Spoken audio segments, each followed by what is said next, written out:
Have yourself a shitty little Tuesday.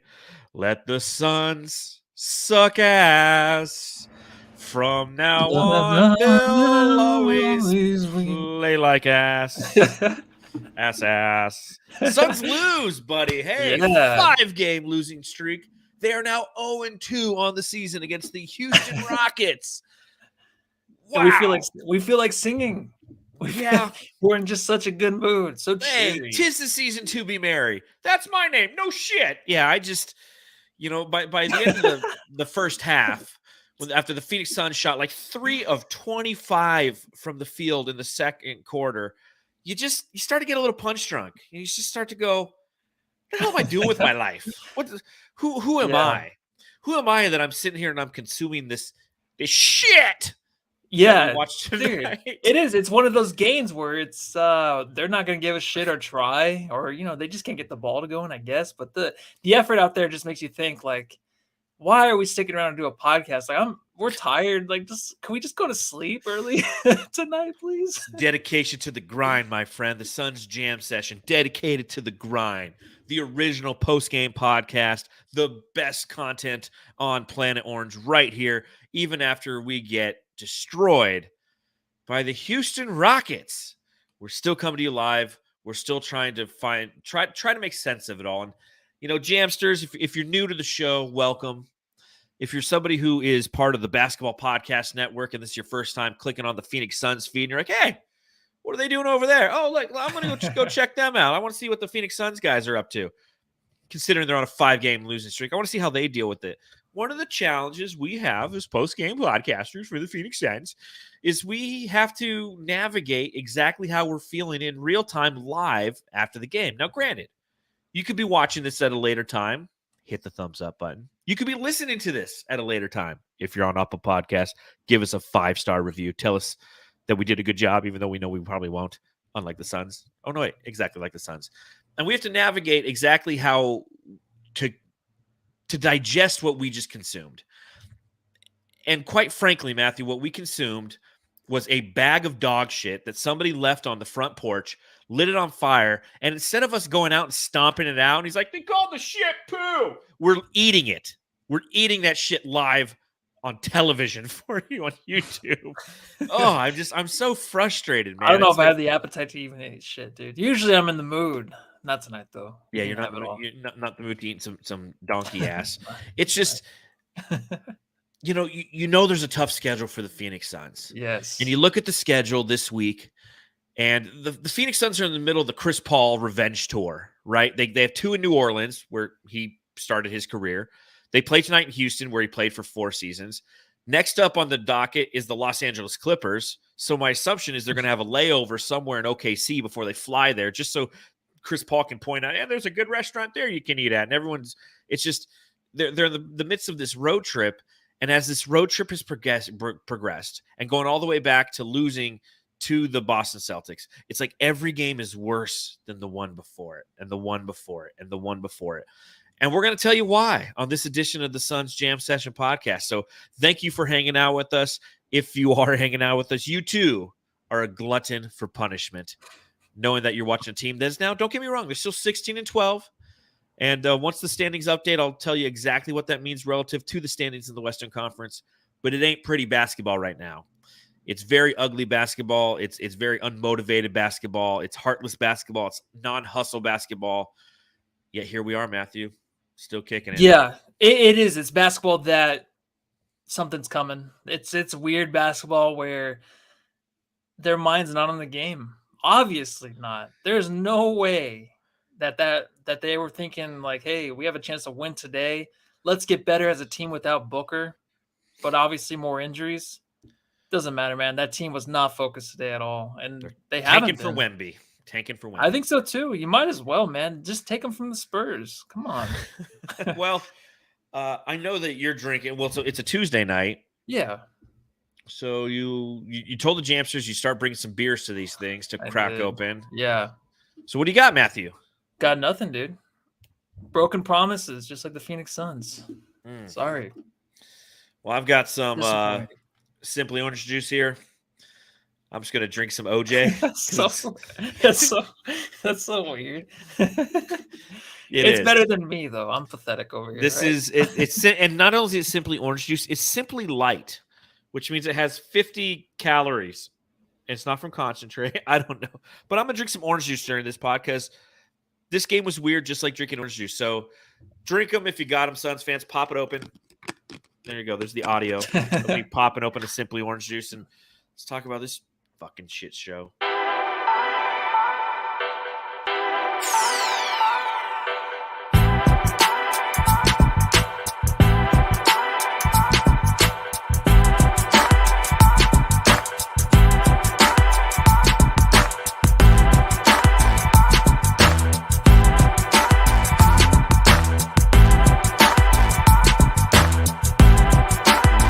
$111-97. The Phoenix Suns lose to the Houston Rockets. A game that just wasn't entertaining right from the jump. You know, this is another game in which the Phoenix Suns come out and just lay an egg right off the bat, and they don't even get an opportunity to get you engaged in the game, to get you excited. And that brings me to my first question. Matthew, I got to ask. Matthew, I got to ask. You have Landry Shamet getting the start tonight in lieu of Devin Booker, who is out with the hamstring injury. Obviously, it was Dario Saric who got the start in the last game. Quite simply, are the Suns deciding that they want to tank for Wemby? Oh, so I mean, do you think it's a bad? I think you have Damian Lee coming off the bench. A lot of people wanted him, right? Lee over Shamet. That was the thing. To me, I didn't think it mattered. I think Lee came out wasn't that great either. But before the start of the game, when Shamet was not at the start over Booker, who was injured, I was like, yeah, it makes sense. I mean, you kind of want a guy in there that can facilitate more, someone that can try to get to the rim if he can get going, catch and shoot guy. I mean, Lee is definitely a catch and shoot guy. He's leads the league in 3-point percentage right now and is amazing. But having that come off the bench isn't a bad thing. If you want to start Shamet, go ahead. It's just you got to make sure you're going to get the Shamet that wants to be physical and wants to attack the basket early in the game, which, of course, none of the Suns did, but you want that from Shamet. It didn't happen. He did start off pretty bad, just missing a few shots here or there. Well, he missed the first shot right off the bat. Yeah, he missed the first one. The second one went in, but he was a little mid-range. But when you have Chris Paul, who's just really looking to facilitate out there, Shamet's not a bad guy to throw out there. I know it sounds bad because we just are like Shamet. It never brings any kind of sex appeal at all to the court, but you have to start one of them. Either one of them is going to get the same amount of minutes they got tonight. So I'm not really worried about the start tonight at all. The Shamet got the nod.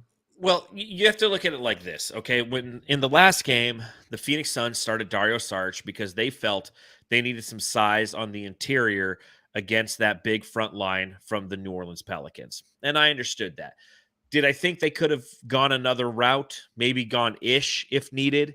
Absolutely. Or maybe that would have been a good Shamet game. I don't know. In this one, you can see that they're like, okay, we know that the Suns are down 27.4 points by having Devin Booker out. There are 20 shot attempts per game that are available for other members of the Phoenix Suns to now fill up the bucket, if you will. So how do we want to do that? Well, let's go ahead. Mikal, although he had a great game starting at the 2 in the last game, let's push him back to the 3. Let's bring in Landry Shamet, who is here and under contract to be a scorer for this team. And he came out and, like you said, missed the first shot. In that first quarter, he was 1 of 5 from the field, and he was 0 of 4 from beyond the arc.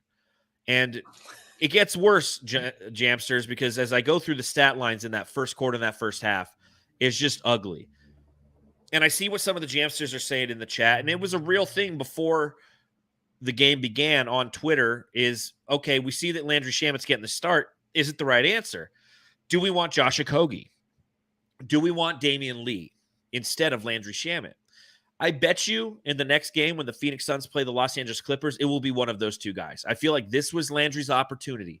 And that's what we're seeing right now is a lot of players with the bigger names out are going to have the opportunity to contribute to this team.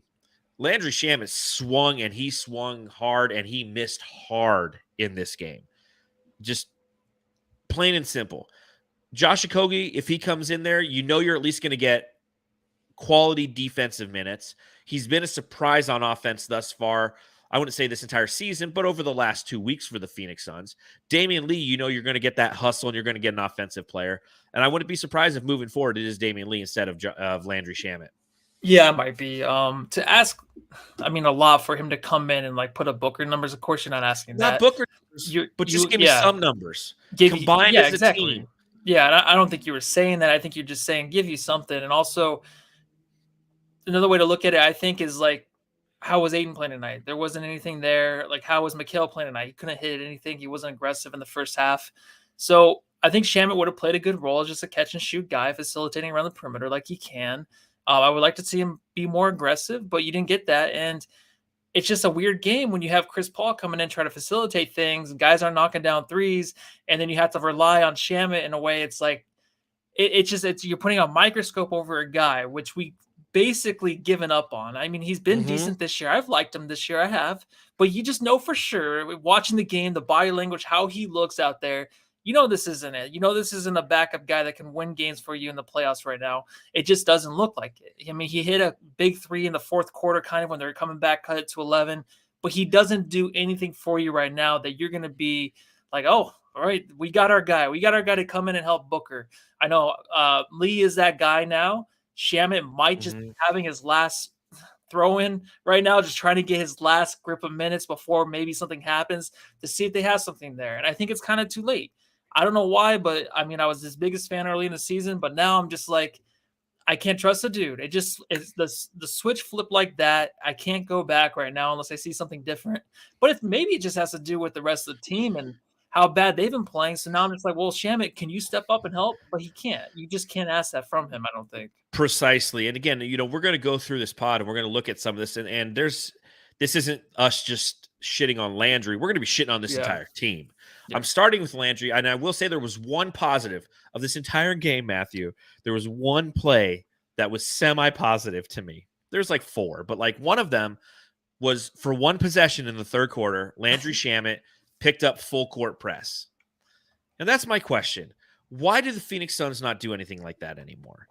Why, when they're down, are they not trying to force the issue? And it reminded me that this team overall doesn't force the issue in any way, shape, or form. They don't force the issue defensively by picking up full court from time to time to put a little pressure on the opposition and take them out of their game. They don't attack the rim fucking ever. They just kept cranking up 3-pointers. That first half, right? That horrible first half. For those of you who didn't watch, God bless you.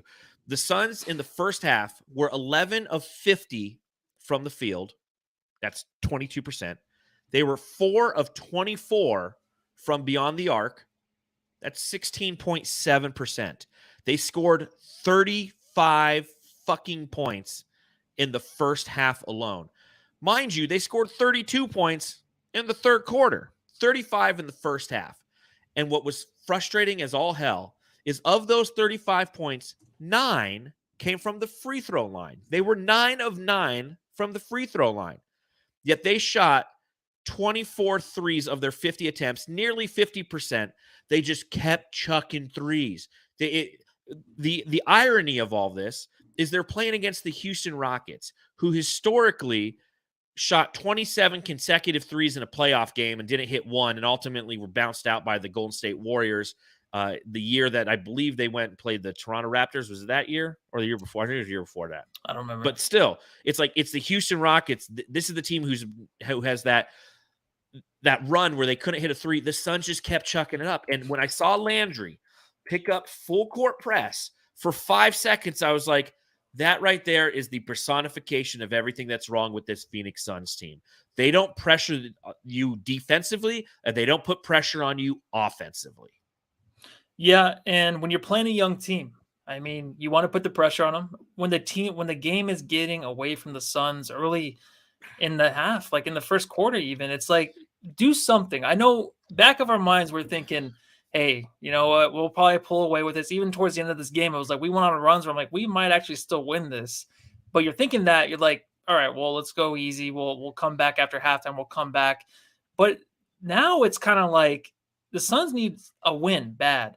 like super bad. Like Mhm. they never had. I don't think they needed to win so bad in like the longest time just to get out of this little stench Yeah. they're in. So So what? it's the So longest go out. losing streak they've had since before COVID. Yes, Like, I yeah, they know. Isn't needed that to get out of crazy? this. Isn't that crazy? So what you had to do, hey, pick up the pressure on the team that's young. They're gonna make mistakes. Be aggressive, like you said, get to the line 9-9. Keep doing that. Then you'll have a game. Then you'll be able to maybe blow these guys out. Because if that team gets down, they're not going to believe in themselves at all, dude. You have a guy like Okogie who's, of course, going to be the guy that's like, hey, start this guy because he played so great. But he comes in, he's the only one that gives a shit. Him and Bismack are the Yes. only ones that have any effort out there defensively and want to make a change out there on the court, but it's too little too late. I mean, you're coming in hot against these players that are young. They're hot. They're feeling good against the Suns team, even though we're without Devin Booker and then DeAndre Ayton. It's hard to go up against that late in the game because you're coming in too late with that, and then the Suns obviously don't have it to match. So no help from their teammates at all. Well, and it comes down to Monty Williams. Ever since I've been here, we talked about everything you want is on the other side of hard. This is hard. Monty Williams, coach of the Phoenix Suns. It's a reminder that winning the NBA is hard. But you need to make adjustments in an effort to do so. And that's what the first half reminded me of. There was no timeout where Monty was like, listen, guys, we're being successful when we navigate towards the rim. So let's do that. Let's run some sets of that. Instead, he's like, no, man, just keep shooting it. Keep shooting it. Keep shooting. It's just, we're just digging that hole, giving the opposition, giving the Houston Rockets confidence. It's the same thing that happened when we played against the Houston Rockets the last time. We allowed them to stick around long enough to where they could gain their confidence. And when a young team has confidence, that is a dangerous and scary thing because they're going to continue to shoot. That's all these guys are designed to do, is to just shoot the shit out of the ball, hoping that they can put enough on tape so when free agency comes around and they're cut from the team, they can join a team as a role player, right? And the Phoenix Suns and Monty Williams has done a horrible, horrible job of making any semblance of any adjustments from first half to second half after a timeout. When the opposition runs a timeout, every time Houston ran a timeout tonight, they had 2 points the next play. The Suns just were discombobulated. It was a bunch of ISO ball. I mean, it's very, very frustrating to see. And it's such a yin to yang, right? Coach of the month, player of the week, player of the month. And then December hits, Booker's out. Monty can't coach himself out of a fucking corner. Now Ayton's hurt, which we'll talk about momentarily. But just as Jeff F. says in the chat, and thank you for joining us, all those in the chat. Welcome to the therapy session. Monty makes 0 adjustments. And we've been talking about this for a while, but it's really starting to make itself clear because the shots aren't going down for the team. They're not putting themselves in a position to make any easy shots either. They're not running sets. And guess what? It starts with coaching. It just starts with coaching, man. Yeah, you got to say, like, hey, I don't care. I mean, if you're open from 3, I don't give a shit. Take it to the rim. I don't care how tired you are, Mikal. I know you're on your long streak of endless games that you played, which is awesome. But at the end of all of this, man, we just want you healthy. We want you healthy for the playoffs. If you need a day off, maybe that's what you need to get back into rhythm, to get back into being, a guy that can attack the rim. Maybe that's what you need, because I would tell the rest of the team, you get to the line, you do it. Ayton, you're not fucking playing. I'm putting Saric in your place. Like, do something to spark this team a little bit. You know what I mean? Because you can throw lineups out there. If the same lineups we always see, right? Of course, Jock doesn't come out early. It's Biz, and Biz does a good job. But then Jock comes in later and sucks. It's just like there's certain things that we have no idea, of course, how to coach this team. But they got to figure it out to where it can spark this team to make sure that they can come back out of halftime down to a Houston Rockets team that, they shouldn't have no business. I think they're like 6-8 against playoff teams right now or something like that. Yeah. But they should have no business. I know we're without Booker. We're without Ayton. And then Cam Payne leaves. But there's ways that you can maybe adjust or something that we can't even explain to help spark this team, dude. Because I'm just saying, like, it's going to be so bad down the line where if we continue to lose, which we probably will, I don't think this team's going to win. Like I said last pod, it's going to start to come down on Monty, and then it's going to start to come down on James Jones. Of course, now you hear like they can't get a player because of the owner, Robert Sarver, previous owner, will not help us. And then all this shit's going to start coming back out. Now, once you start losing, everybody starts to pile on you. We're the joke of the league. Once we start winning, of course, be fine. But that's why a win like this tonight, even if we win by 1 or 2 points, it goes to overtime, I don't care. There has to be a way you can spark this team, man. You are coach of the month last month and coach of the year last year. Time to show How does it not happen, dude? I just don't understand how does it happen right now with a 5-game losing streak.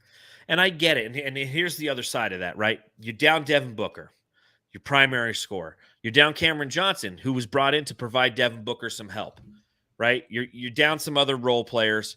And then, unfortunately, in this game, you lose DeAndre Ayton.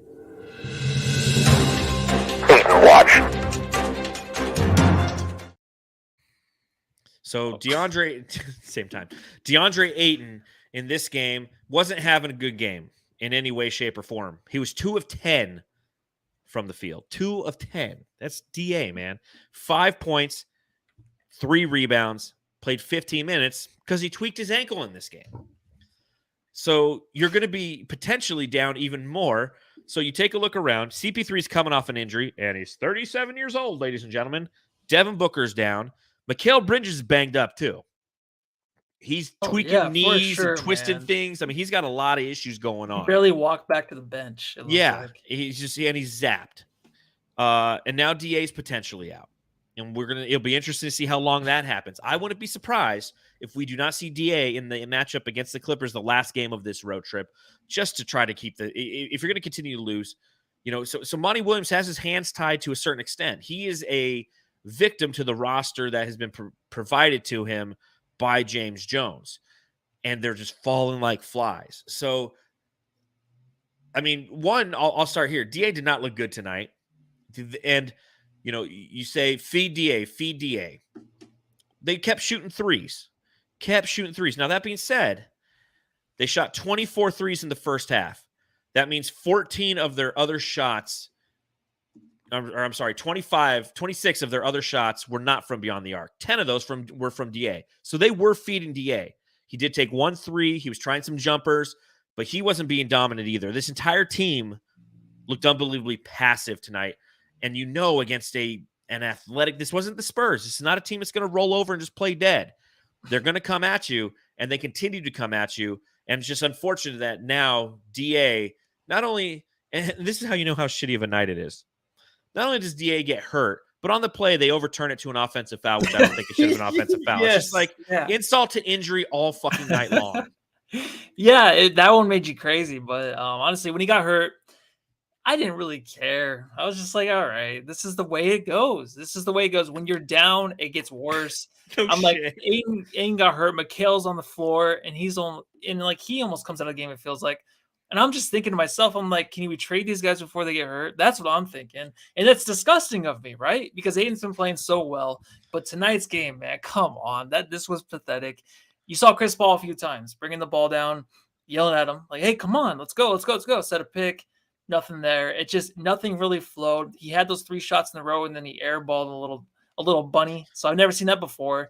But it was everybody else. But at least he was down there fighting, though. He was fighting. At least somebody had some fucking fight. I didn't see any fight in him tonight. I didn't. I thought it was a terrible game by him, and the effort was really bad in the first half, man. I just didn't. These are the games where it's just like you gotta get the ball and go, man. I know they weren't giving him the ball, but he didn't want it tonight. You really thought he wanted the ball tonight? I didn't think he did. Nobody wanted the ball tonight. That's why they kept shooting from 3. They're like, I don't feel like dribbling.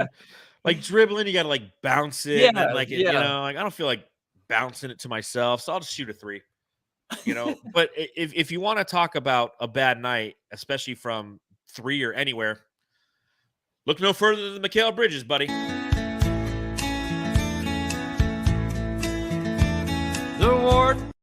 Warden.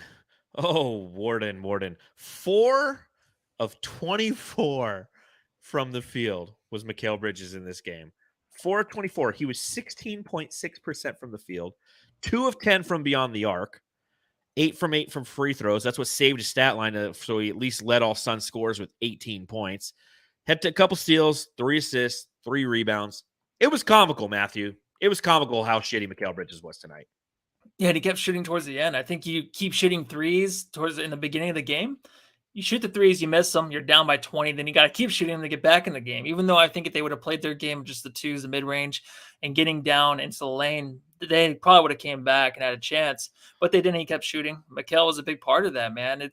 To me, I'm thinking, Mikal, do you need a break? Like, do you just need a little vacation this Yeah, do you need to holidays? take a couple days off? We don't care. I'll be honest, and this is very selfish of me. I've never achieved anything in my life, but the streak it's fine. But dude, if it's gonna cost you and it costs the Suns games, and you're gonna be hurt by the playoffs, and you can barely walk to the bench every time you fall, I think you're just gonna fall apart. I would rather you just take some games off. I don't care about the resting, man. We know how good you are and how good you can be. So that's why I don't want to say, like, I'm going to give him, of course, a shitty game from everybody. And I feel like we've given, of course, Ayton more shit. Now everyone's like, how come you don't talk about Mikal? We get I'm about to talk about Mikal. I know you are. And how come we don't? Because we've seen what he is, and we try to put him as the number 2. He's not the number 2. Aiden's the number 2. He's the number 2 on this team, and he could be the number 1. That's why we expect more of him. Mikal is who he is. He's a good defensive player. When you want to rely on him to score, it's almost impossible. But the reason I think it's impossible is because he plays so much damn basketball, and that's stupid to say, but it's true. He's not EJ coming off the bench and just jump shooting. He's a guy that's playing physical all game long, trying to get to the rim when he can, shooting the threes, guarding the best players, all that shit. So it's a lot, and it builds up a lot. And I'm not making a big excuse. All I'm saying is take some time off, dude, because that's the way I feel. Every time I watch him, I kind of feel bad. I'm like, are you sure you want to play another minute? Because I feel like you probably shouldn't. Sit this one out, buddy. Take a seat, my friend. Please take a seat. My thing with Mikal is, on one hand, you have to kind of like tip your cap to him, because at least he was continuing to shoot. Like, he had the balls to continue to shoot. But at the same time, you're just like, dude, stop, man. Just stop. Please, for the love of God, stop. It's not happening for you tonight, Mikal. And you're right. He does get a pass from a lot of Phoenix Suns fans because of his likability, because of who he was in the draft, where we took him overall, or essentially where Philly took him overall, the transaction that the Phoenix Suns made in an effort to get him here. He's kind of like a valued asset who we're getting more than we expected from. And I see what like Melissa Moore says in the chat, and I see what Lloyd says as well. He looks hurt, and we both agree. Mikal Bridges looks hurt right now. He's carrying too much. And to your point, like, take some games off and get better rather than play this bad. Straight up. 4 of 24 is unfucking acceptable. And even though he is somebody who gets technically a pass by a lot of Suns fans, you have to take a look at what his contract is now. Much akin to DA. One of the things we've been saying at the front of the season, if DA has bad games, you start to talk about price for value paid.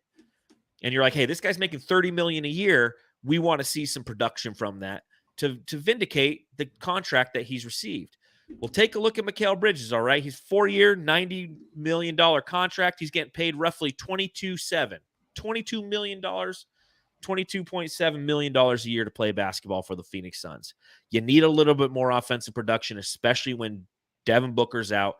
And we saw some of that last game. He came out as the 2 guard, and he played fantastic. But his inconsistency has been frustrating this season, especially on the offensive end. And we've mentioned it. On the defensive end, he's been compromised this season.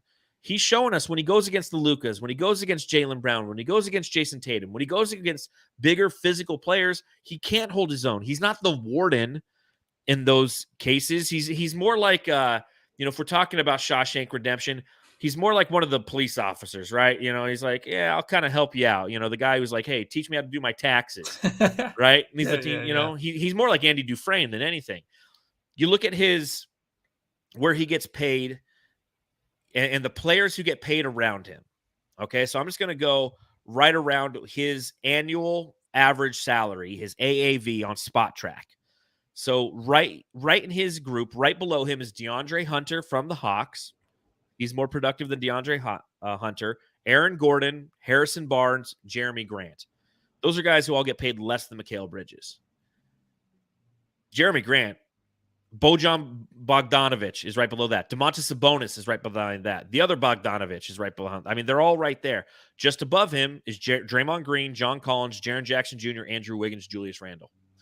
So that kind of puts you where he should be on this team.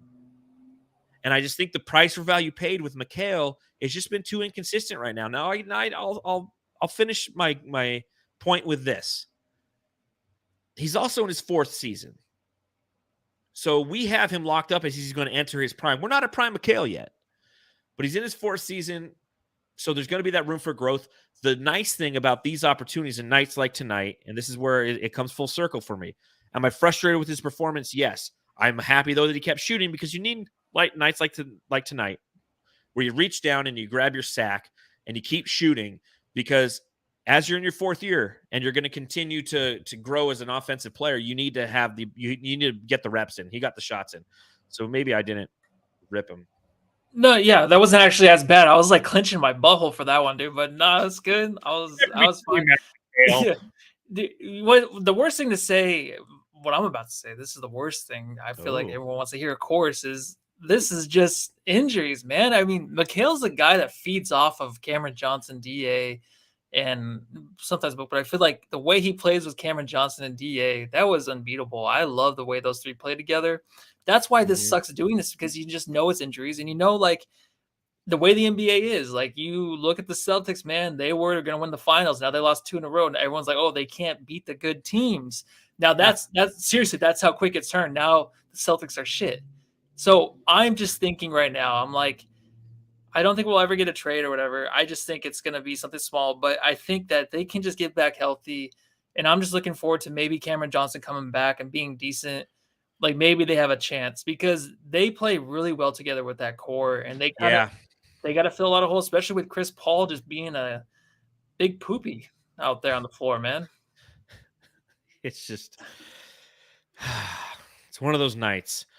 The Houston Rockets made one more bucket than the Phoenix Suns did. They made 34 shots. They only shot 42% from the field in this game. The Suns took 22 more shots than the Rockets in this game. Jeez. You know, the stats, man, they just keep on coming. Chance. You know, we talk obviously about DeAndre Ayton being hurt in this game, but guess what? Here comes the pain.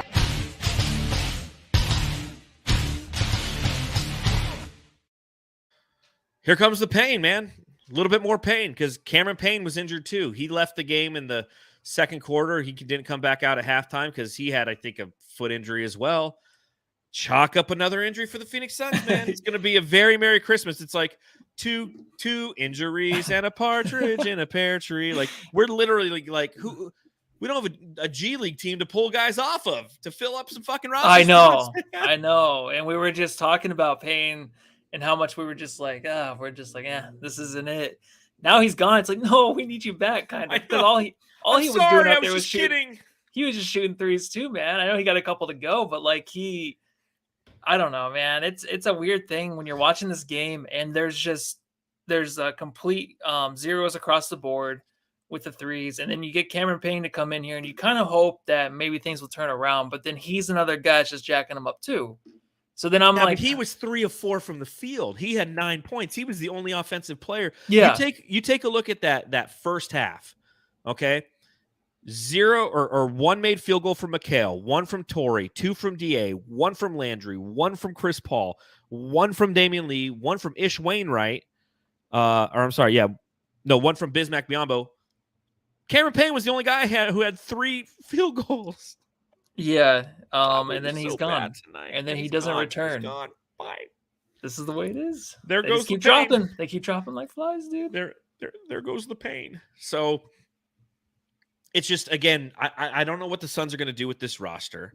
I don't know what James Jones has in store, because one of the things that was tweeted out earlier today by the Athletic NBA was the Pistons have answered calls and had discussions about Sadiq Bey. And somebody, sources tell J.L. Edwards III, who's quoted saying, the sense I've received when talking to people around the league is that the 23-year-old may be gettable at the right price. Now, Sadiq Bey, for those of you who don't know who he is, young guy, 19th overall pick in the 2020 NBA draft, that very interesting NBA draft. He was a fellow teammate of Jalen Smith. And he's actually somebody who, when we were doing our draft prep, we both liked probably more than we liked Jalen Smith. We actually knew his name actually when he got drafted. We're like, oh, Steve Bay, I know who that is. Currently with the Detroit Pistons, he's played 25 games. He's averaging 14.8 points per game, 4.4 total rebounds. He's shooting 30% from beyond the arc, so he's definitely not a 3-point shooter. But he's somebody who has a 6'7" frame, a little bit bigger, 215 pounds. So he's somebody who the Phoenix Suns could potentially target, and every time a name comes up, it's a potential target. So 2 things on this, Matthew. The first one, how funny would it be to trade Jay Crowder to the Detroit Pistons? You know what? That's what's holding up these trades, is because it's not going to happen, because he wants to go somewhere else and he's going to get his way. That's the way I'm looking at it. It's like he's going to get his way. He's going to go to the team that he wants to go to. Not exactly the team, but it has to be a contender. If he were to be traded to the Pistons, man, he must have some baggage on those guys, something. He has to know something to where he's like, all right, if you don't give me what I want and I get to a team that I want to play for, I might just release something. I might have someone release some tweets, and it's this whole Sarver thing, something else is going to be exposed. That's what I'm thinking, because it's like, well, he should have been traded by now. It shouldn't be like, oh, you came in and helped us get to the finals. Like, oh, thank you so much. Now, where would you like to go? You're sitting out. We're losing games. Where would you like to go? Because it doesn't make any sense to me, because I feel like we could get a guy like Sadiq or someone as a value for Jay Crowder, and we're not getting it because there's something we don't know. There's something that he is just hiding from us that he might release, dude. Here's the other side of that conversation. This is my second thing. Perhaps Jay Crowder has not been moved, and primarily because of something you mentioned a little bit earlier. Yeah. Given the Phoenix Suns ownership situation, knowing that they have an interim owner, Robert Sarver is selling the team, no one's rocking the boat. The Phoenix Suns might just roll with this roster this year, because we're talking about tens of millions of dollars that they're going to be moving around, assets that they're moving around, players, picks, the future of this franchise and this organization.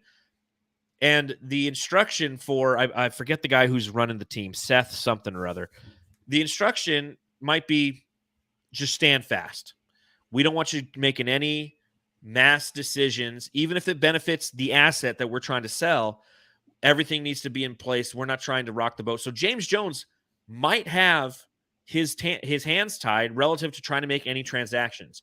And if that's the case, that's the scariest part of this whole thing, is the fact that the Phoenix Suns might not have the ability to improve their roster simply due to the fact that they're a victim of circumstance, that their owner is is selling the team, and therefore the Suns can't trade away any assets because they want to hold and stand fast from a financial standpoint, knowing that if you're going to sell this to somebody, you want to let them have the ultimate say. You don't want to have anything compromise a potential sale. And that's where we're at, and we're victims of circumstance. Yeah, we're basically being held hostage here. It seems like. Sarver wins again, that prick. Yeah, it's crazy. I think that there are things that are lined up. The Suns have things that are lined up, and teams are willing to do it. And maybe because of the situation with Sarver, maybe that's why that it's not going through. But I think when I look at the Jay Crowder thing, dude, I really do think that he's just trying to get his way. And if he gets his way, we're not going to get anything back. Good for him if he goes to those good teams. If it goes to a shitty team, of course we'll get someone, because they're tanking. These teams that have a guy like Sadiq Bey who maybe wants to go somewhere and win, he'd be a great value to the Suns. But it's not going to happen because no one wants to go to the Pistons, right? Not right now. Not going to happen. Do you think we can get Greg Monroe for him? Oh, I hope so. I hope so. That's a true center right there, man. Give me Greg Monroe back. That's a true center. God, we want that's where we're at though, as the Suns organization, because all of us are calling for it. You're taking a look now. Granted, we know that the Suns are 16-12, and I looked at the standings, and I'll refresh them one more time. Obviously, if you're listening to this tomorrow, you already know what the status of the standings are. I know there's still some games that are being played. But the Phoenix Suns, even after their loss tonight, maintain their hold on the number 4 overall seed. The Portland Trailblazers are a half game behind us, as are the Los Angeles Clippers, a team that we'll be talking about here momentarily as we play them. And the Sacramento Kings are a game and a half, or 1 game behind us, and they're the 7th seed. And that's, I know it's a third of the way through the season, but you don't want to start playing the according effect with the 7 through 10 seed because obviously that's the play-in. You want that 6 or higher. But the Phoenix Suns up to this point in the season, 16-12. We've obviously hit a 5-game skid here. But prior to this, while we saw opportunity for Jay Crowder to be traded, there was no true need for it because the team was winning. Right? They're 16-6 or 15-6, whatever they were, and everything was looking good. And it's like, yeah, it'd be nice to trade him to make up for some of our injured assets, a la Chris Paul, who was out, a la Cameron Johnson, who continues to be out. But there's no sense of urgency. Well, now you're starting you're starting to get that siren going off like it's the beginning of the Naked Gun, and it's like, hey, we need something because this team's falling literally apart. A lot of pressure is being put on a lot of these players to the point where they're starting to break down. See Devin Booker, see Mikal Bridges' performance, see Cameron Payne, see Chris Paul, see DeAndre Ayton, and you hit the nail on the head with that word right there. The team now that we're fielding looks old. Super old. So, especially against a team like the Rockets, super spry and young. They had their way with this team. Yeah, they had their way, but I don't know how much of it is just being old or just not giving a shit about playing. It's a combination of a lot of things. The Rockets out rebounded the Suns tonight 67-44. 67-44. Math says that's not good, Matthew. No, especially against this team. From the free throw line, we get outshot from the free throw line 34-19. So like in every aspect of the game, we look old. We look slow. You sit back and tell me this, Suns fans, as you're watching games, do you always feel like the opposition's the one who gets the ball? Shit, they got another loose ball. If only the ball would bounce our way. It's not bouncing our way because we don't have the youth or athleticism to get to half this shit. And that's kind of just where we're at right now. We have to realize that the Suns just look old. Yeah. And then, of course, when you're playing against a team like the Rockets, you're like, no, there's no way, second chance points or anything like that is going to hurt us. But it's not even that. It's focusing on, like, you can't even stop this team. You think every possession they're going to score. And I think it's been that way for a while with the Suns against these opponents where you don't think they can stop them. Just reminds you of the finals 2 years ago where you're just like, there's no way you can stop this Bucks team, but you're playing the Rockets and you're thinking the same thing. I know. Isn't that sad? It sucks. Oh, well, you were hanging out on the subreddit for the Houston Rockets. This will be really interesting to hear. Ladies and gentlemen, if you're new to the pod, 1, welcome aboard. 2, we do a little thing called the subreddit stakeout where we actually hang out on the opposition subreddit just to hear what they're talking about. So we're going to talk about what was going on the Rockets subreddit right after this word from DraftKings. You looking to make some cold, hard cash? Visit the DraftKings Sportsbook app, an official sports betting partner of the NBA. New customers can bet just $5 pregame moneyline on any NBA team to win their game and get $150 in free bets if they do.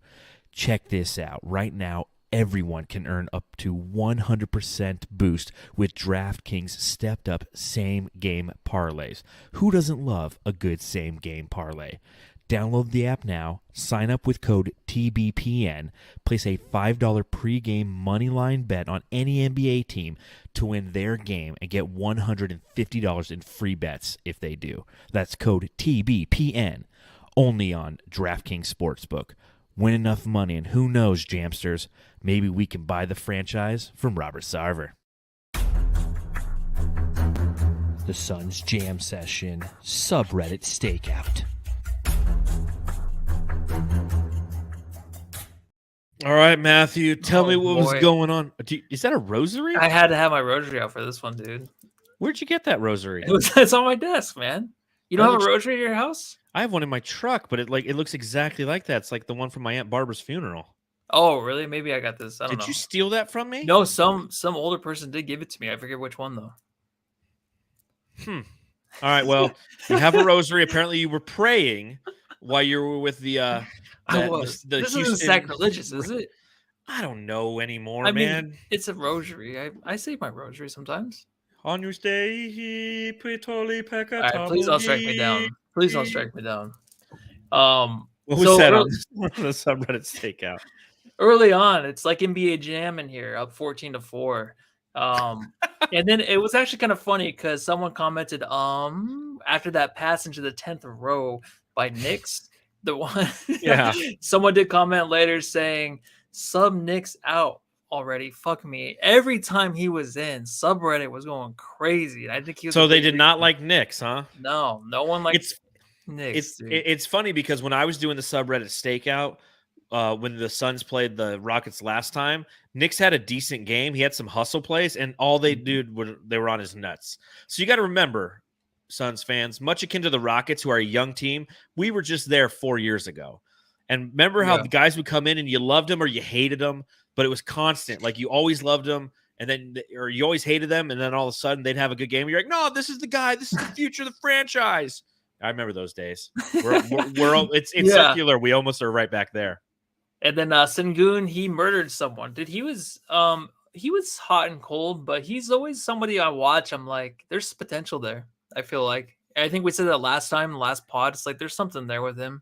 I like him. They really like him there. He was 4 of 10. He had 16 boards and 10 points in this game.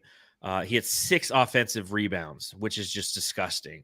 And he's a guy that the Rockets fans think that he's a great role-playing center. He's not going to be the star of the Houston Rockets ever, but he's the perfect guy to have around those young, athletic guys just because he can play down to the paint. He's not afraid to get down to the paint, and he rebounds the shit out of the ball. Why wouldn't you like that if you got a bunch of guards who are chucking shit up? True. Yeah, man. I kind of like to do. Sometimes I watch him like, is he better than Ayton? Just kidding. If y'all lose this game, then I know you're tanking on purpose. True. If they were to lose that game, it might have been better for the Rockets to lose that game. You can show like, hey, you got some talent, but losing it would have been even better. I remember those days with the Suns. It'd be like, oh, show something, but still lose, please. We had, especially at the back end of seasons. But again, this team was up 23 points, and I think it's only happened 4 or 5 times this season where a team has given up a 20-point lead and lost a game. So yeah, if they had lost this, I could see how Rockets fans would have been losing their shit. And a couple more things. Phoenix needs Booker. That was being said, of course. Yeah, I think we need Booker. No shit. Healthy Booker, we might be on a 3-game win series. Who knows, dude? I don't know. We had a chance. We had a chance against the Pelicans. Those 2 games. Yeah, maybe. I don't know. I think, they're better than that. I don't know what I'm talking about. Okogie just got his highlight of the game. That was a sick play. The Okogie block to the dunk. That was the best. Should have been a foul. Should have been a foul too. I thought it was a foul. No, it was not a foul. Oh my god! When he dunked that ball and he got hit from behind, they did not call a foul. But yes, that was the play of the game for the Phoenix Suns. So Josh Okogie, play of the year. Yeah, it was up there. Block on a 3 and then the dunk. And he took it away on the block. That's not the only thing. He blocked, took it away, ran down, dunked, got fouled, didn't get the foul call because we're the Phoenix Suns and we don't get nice things. Yeah, we don't. And that was it from Subreddit Stakeout. Kind of boring today. Well, I mean, was it popping off? I remember when I was doing the Rockets subreddit, it wasn't too crazy. It was just very simple stuff. And honestly, I refreshed like a half hour later, and there was maybe 10 more comments. Yeah, so it wasn't too crazy. The Jazz and the Houston Rockets subreddits are the 2 that I've been on thus far this season, where it's just not a lot of conversation. Mm-hmm. That's not where their fans go to enjoy games, I guess, and fine by me. But there you go, ladies and gentlemen. Subreddit Stakeout. The Suns Jam Session Subreddit Stakeout. All right, Jamsters, you know what time it is.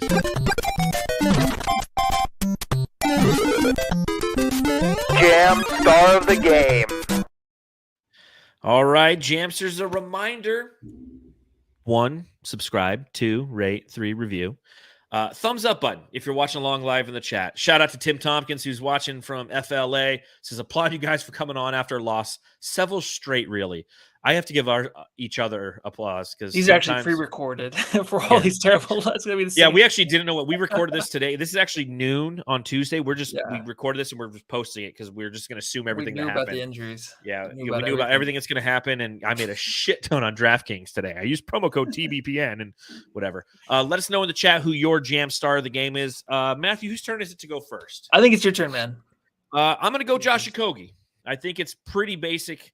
When you take a look not only at the box score, but if you like to gander, you look at the box score. Josh Okogie played 20 minutes. He was 4 of 8 from the field. He had 10 points, 3 assists, a steal, 2 blocks. He did have 5 personal fouls because he got called on some ticky-tack bullshit. But he's the only guy out there outside of Busy who looked like he wanted to play, who gave effort time in and time out. And that's what's been really challenging over these past few games for the Phoenix Suns is in the first quarter, right from the tip, they just don't look like they want to be there. And that's why I keep bringing it up on Monty, because, like, Monty, guess what? You got a talented group of players, right? Imagine if you were the boss somewhere and everyone you are coaching or you're leading as a boss is, like, literally the best in the entire world at their job. And all you got to do is motivate them and get them going. That's objective A, B, and C. You give them a good game plan, you tell them what to expect, and you get them motivated to play.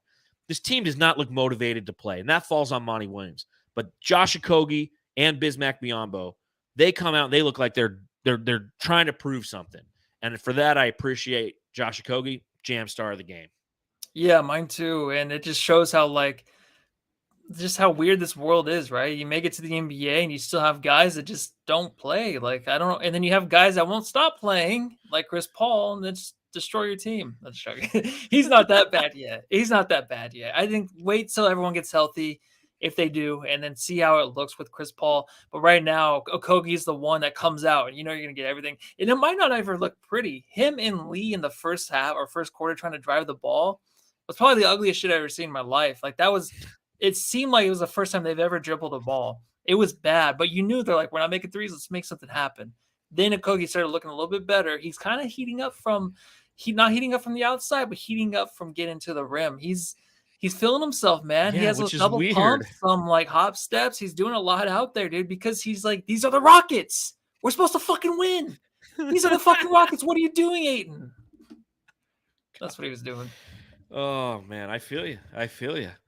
Well, next up for the Phoenix Suns, we have the Los Angeles Clippers. Last game of the road trip in LA at Staples Center.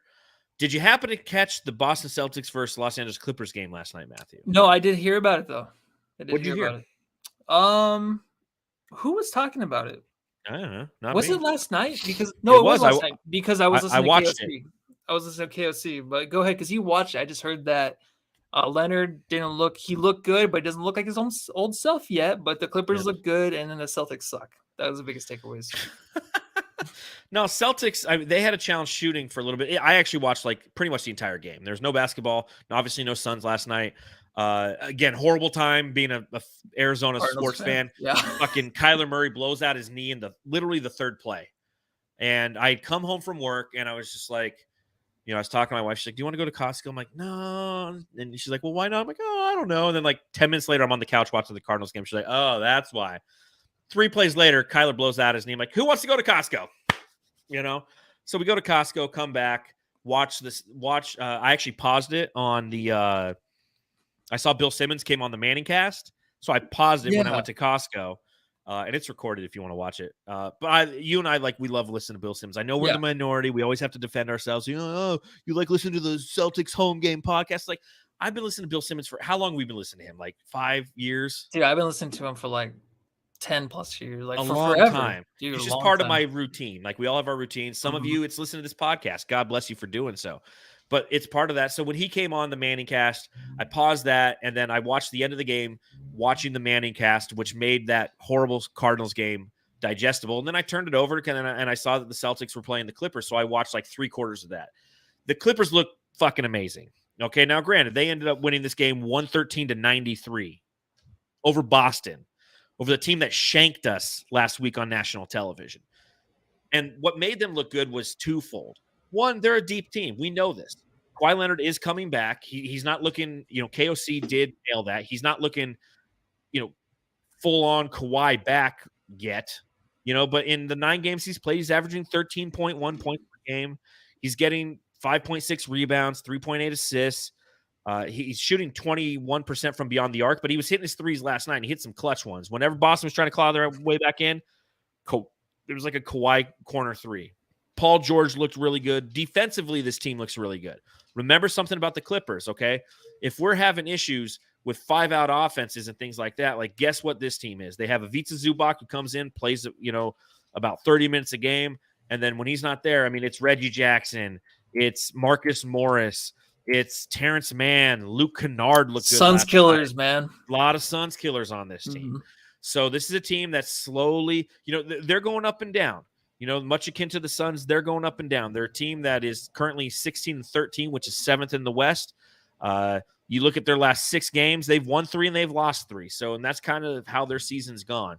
But they're starting to hit this upswing. They're starting to feel themselves. And I'll tell you what, the Phoenix Suns are playing like shit. So I don't know how Phoenix wins this game, man. I honestly don't. Yeah, I don't know. I think it's just this game. It's a loss, but the thing is, with the way the NBA is, like, and especially the Clippers with the Kawhi, is it going to happen again? Is it going to be, the same Kawhi the next game? Probably not. It's going to be hit or miss because a lot of these teams are just kind of saving themselves, and then a lot of these teams are having injuries. It's just a weird point in the NBA, and it's flipping and flopping back and forth, which is fine because it is super early. We just have to remember that. And you brought up too the play-in. It's like that's one thing to avoid now, right? As a Suns fan, it's kind of like, let's not kind of fall to the play-in side of things. Let's try to keep it above 6 and above, and then I'll be happy. Now that's the way I'm thinking.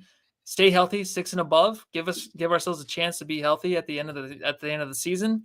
And that's all I'm asking for, man. And you can see it with everybody out in the West right now. That's why it's so up for grabs, and that's why the Warriors are probably going to make a trade or be healthy and click it towards the end, and they're going to win the championship again. So that's why it's going to work. That's how it always works, man. That's how it always works. It's unfair to be a Suns fan, man. It's unfair to be a fan of Phoenix sports, period. It's fucking just, Kyler, man. I'm sorry, dude. Well, and it's, You have him on your playoff teams too? In fantasy? Nope. Okay. Justin Herbert in both and Josh Allen in the double one. So at least I didn't get hurt that bad.